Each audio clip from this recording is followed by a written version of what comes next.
Assalamualaikum warahmatullahi wabarakatuh. Perkenalkan, nama saya Nur Fadila, Prodi Pendidikan Agama Islam, Fakultas Agama Islam. Tujuan saya membuat video ini untuk memenuhi tugas ujian tengah semester saya pada mata kuliah Sejarah Kebudayaan Islam. Oke, di sini saya akan mempresentasikan dan menjelaskan materi tentang perkembangan kebudayaan pada masa Bani Abbasiyah. Mohon disimak. Baik, di sini saya akan menjelaskan bagaimana perkembangan kebudayaan pada masa Bani Abbasiyah. Perkembangan kebudayaan pada masa Bani Abbasiyah. Bani Abbasiyah lahir pada tahun 750 Masehi. Nah, nama Abbasiyah ini yang dipakai untuk nama Bani ini adalah diambil dari nama bapak pendiri Abbasiyah, yaitu Abbas bin Abdul Muthalib. Nah, Abbas bin Abdul Muthalib ini adalah paman dari Nabi Muhammad SAW. Nah, proses lahirnya Abbasiyah dimulai dari kemenangan Abu Abbas As-Saffah dalam sebuah perang terbuka, yaitu perangnya Al-Azab melawan Khalifah Bani Umayyah yang terakhir itu Marwan bin Muhammad. Abu Abbas diberi gelar As-Saffah karena dia pemberani dan mampu memainkan mata pandangannya kepada lawan politiknya. Semua lawan politiknya diperangi dan dikejar-kejar, diusir keluar dari wilayah kekuasaan Abbasiyah yang baru direbut dari Bani Umayyah di Damaskus. Proses pengembangan peradaban yang dibangun Bani Abbasiyah begitu cepat membawa perubahan besar bagi perkembangan peradaban ilmu pengetahuan selanjutnya. Bani Abbasiyah eksis selama 505 tahun diperintah oleh 37 khalifah dengan mampu menciptakan peradaban yang menjadi kiblat dunia pada masa saat itu. Nah, peradaban yang dikenang sepanjang masa pada waktu itu suasana belajar kondusif, fasilitas belajar disediakan pemerintah dengan lengkap. Motivasi belajar menjadi mendorong gairahnya masyarakat untuk belajar. Masyarakat mendatangi tempat-tempat belajar seperti kutab dan madrasah maupun perguruan tinggi seperti universitas.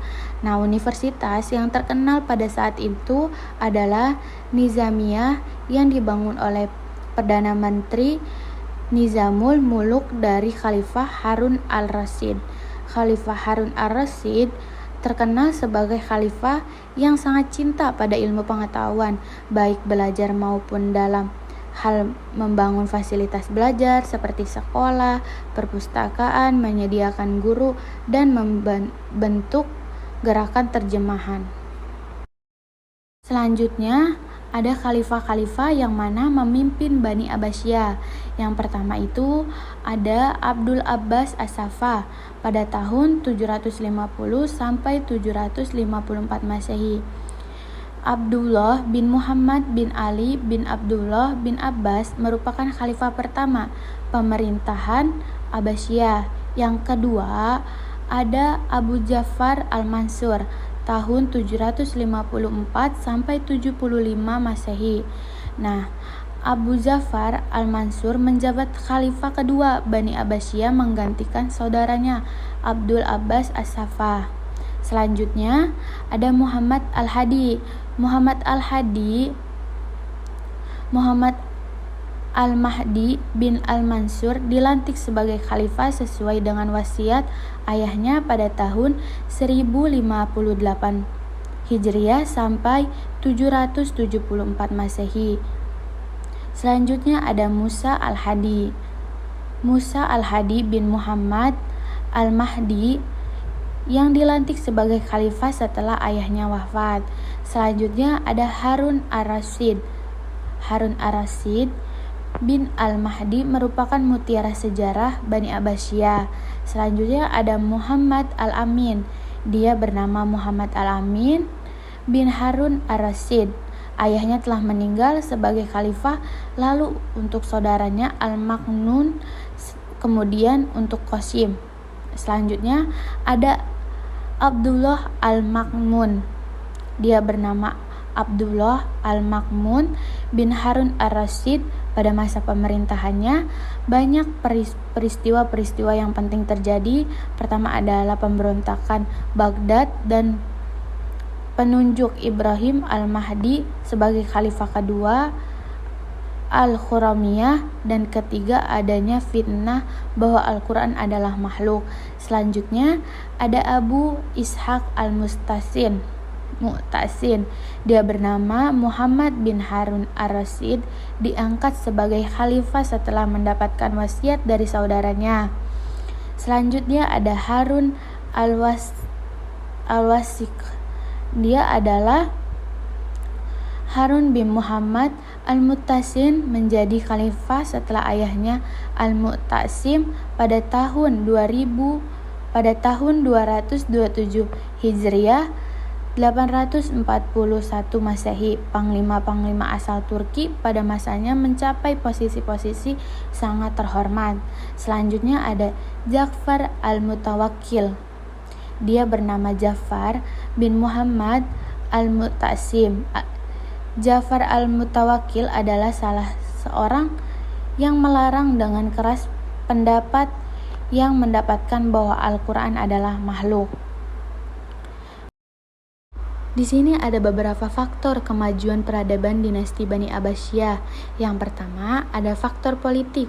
Nah, faktor politiknya itu yang pertama ada pindahnya ibu kota negara dari Al-Hasimiyah ke Baghdad yang dilakukan oleh Khalifah Al-Mansur. Yang kedua, banyaknya cendekiawan yang diangkat menjadi pegawai pemerintah dan pegawai istana. Yang ketiga, diakuinya Mu'tazilah sebagai mazhab resmi negara pada masa Al-Ma'mun pada tahun 827 Masehi. Di samping itu ada faktor sosiografi. Nah, faktor sosiografinya itu meningkatnya kemakmuran umat Islam, luasnya wilayah kekuasaan Islam menyebabkan banyak orang Romawi dan Persia yang masuk Islam dan kemudian menjadi Muslim yang taat.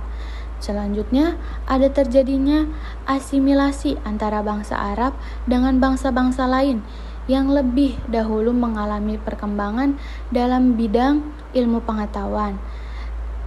Faktor selanjutnya adanya gerakan penerjemahan buku filsafat dan ilmu dari peradaban Yunani dalam bait Al-Hikmah sehingga menjelma sebagai pusat kegiatan intelektual.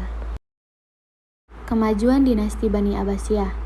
Nah, pada kemajuan dinasti Bani Abbasiyah ini, dalam bidang agama, filsafat dan sains tidak bisa dilepaskan karena keberadaan kota Baghdad sebagai pusat pengembangan ilmu pengetahuan. Nah, kota Baghdad ini adalah kota yang didirikan atas inisiatif Al-Mansur yang terletak di sebelah barat Sungai Tigris, dikerjakan selama 400 tahun oleh 1000 karyawan dan arsitektur. Nah, kemajuan Islam pada zaman Abbasiyah ini banyak dirintis oleh Khalifah Ma'mun pada tahun 813 sampai 833 Hijriah dengan mendirikan pusat kerajaan ilmu pengetahuan dan teknologi dengan nama Darul Hikmah. Nah, Darul Hikmah ini di samping pusat kerajinan juga sebagai pusat perpustakaan dan kantor penerjemahan ilmu-ilmu non-Arab ke Arab dalam bahasa Arab seperti filsafat Yunani, ilmu-ilmu barat. Dalam Hikmah membuat sekitar 1 juta buku ilmu pengetahuan, sedangkan dalam penerjemahan dipimpin oleh seorang ilmuwan yang bernama Hunain bin Ishaq pada tahun 809 sampai 973 Hijriah. Di bawah pimpinan Hunain bin Ishaq inilah banyak yang dihasilkan buku-buku penting yang sudah diterjemahkan ke dalam bahasa Arab yang meliputi ilmu kimia, matematika, filsafat Yunani, astronomi, dan lain-lain. Nah, Khalifah Al-Ma'mun ini sangat berbeda filosofi hidupnya dengan para Khalifah Abbasiyah pada umumnya. Juga berbeda dengan kakaknya Al-Amin bin Harun al-Rasyid yang suka berpesta pora. Al-Ma'mun Al-Ma'mun cenderung lebih memperhatikan jalannya pemerintahan dan pembangunan negara, termasuk kemajuan dalam bidang ilmu pengetahuan dan teknologi, ketimbang bersukaria dengan pesta pora, minuman keras, dan hasrat terhadap sesama jenis.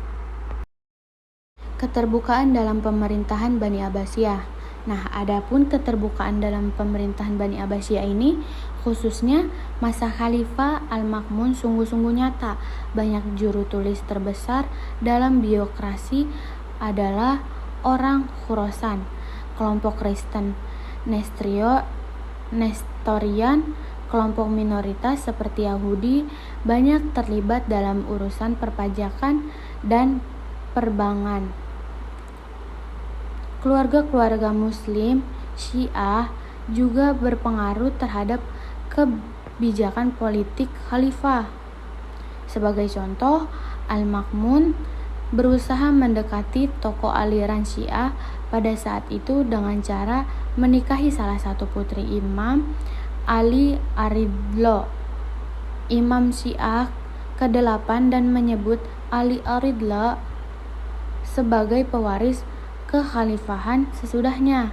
Sebagai penganut Mu'tazilah, Al-Ma'mun sangat gemar ilmu pengetahuan dan filsafat. Hal ini merupakan salah satu faktor yang mampu menggerakkan umat Islam untuk kemajuan ilmu pengetahuan dan teknologi dengan pesat. Berdasarkan uraian tersebut, nampaknya Al-Ma'mun memiliki filosofi pluralistis dalam bangsa dan bernegara, sehingga tak membedakan suku, agama, ras, dan aliran. Pada masa Bani Abbasiyah ini dikenal sebagai masa era keemasan ilmu pengetahuan dan agama. Nah, ilmu-ilmu agama berkembang dengan subur dan diiringi oleh kemunculan tokoh-tokoh agama yang berpengaruh sampai sekarang. Nah, yang pertama itu ada ilmu tafsir. Ilmu tafsir ini pada masa ini berkembang pesat karena sangat dibutuhkan, terutama oleh orang-orang non-Arab yang baru masuk Islam. Selanjutnya ada ilmu hadis. Nah, ilmu hadis ini pada masa ini kajian hadis sebagai sumber hukum setelah Al-Quran berkembang dengan cara menelusuri keautentikan atau sahih hadis. Nah, selanjutnya ada ilmu kalam. Ilmu kalam ini pada masa Al-Ma'mun dan Harun Ar-Rasyid, ilmu kalam atau teologi mendapatkan tempat yang tulus, bahkan sangat mempengaruhi keadaan pemerintah saat itu. Nah, selanjutnya ada ilmu fikih. Di antara perkembangan pemerintahan Abbasiyah adalah adanya 4 ulama fikih yang terkenal pada saat itu sampai sekarang ini. Selanjutnya ada ilmu tasawuf. Di samping ilmu fikih, pada masa Abbasiyah juga muncul dan berkembang ilmu tasawuf.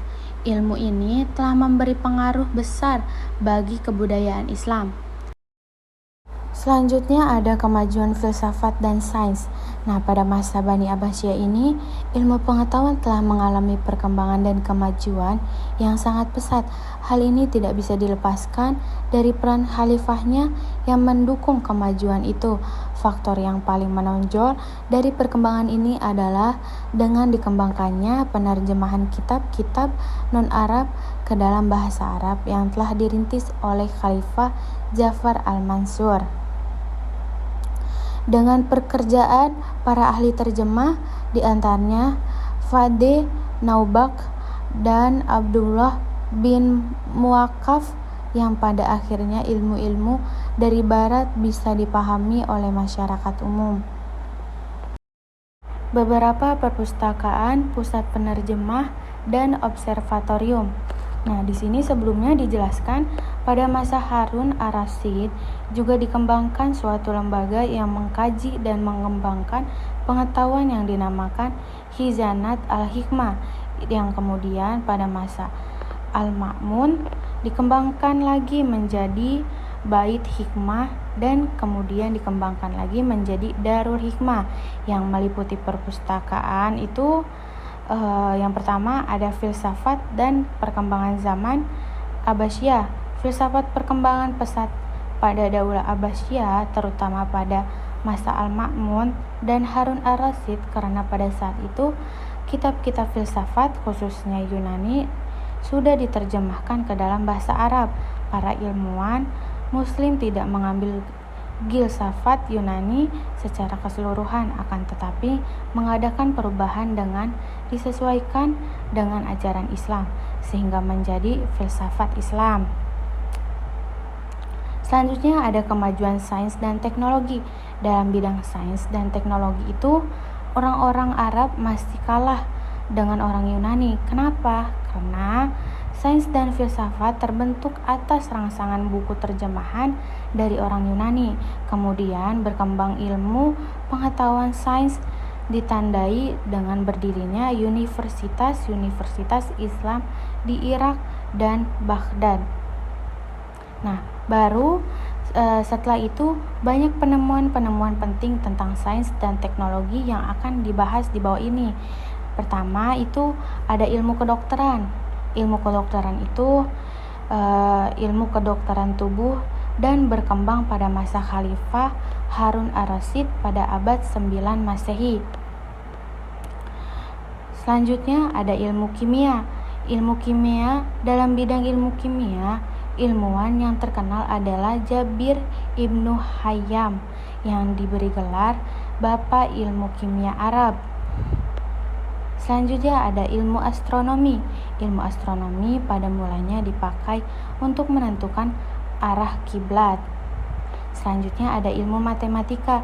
Dalam ini orang Arab Islam memberikan sumbangan yang besar sekali bagi peradaban manusia yang menemukan angka Arab seperti yang kita pakai sampai sekarang, yaitu 1, 2, 3, 4, 5, 6, 7, 8, 9. Orang-orang Islam ini di bawah pimpinan Ibnu Haytham dan Hawarizmi membuat teori matematika. Di antaranya adalah teori aljabar, cara menghitung kuadrat dan desimal. Pada perkembangan selanjutnya, Ibnu Haytham berhasil menemukan ilmu untuk mengukur sudut yang diberi nama trigonometri. Di samping ilmu-ilmu yang diterangkan tersebut, masih ada beberapa ilmu yang ditemukan tetapi belum banyak perkembangan pada masa Abbasiyah ini. Penemuan-penemuan ilmu ini masih belum dibukukan secara sistematik. Ilmu-ilmu itu adalah ilmu fisikis atau botani, ilmu fisika, ilmu geografi, dan ilmu sejarah. Oke, mungkin cukup sekian penjelasan saya. Kurang lebihnya mohon maaf. Wassalamualaikum warahmatullahi wabarakatuh.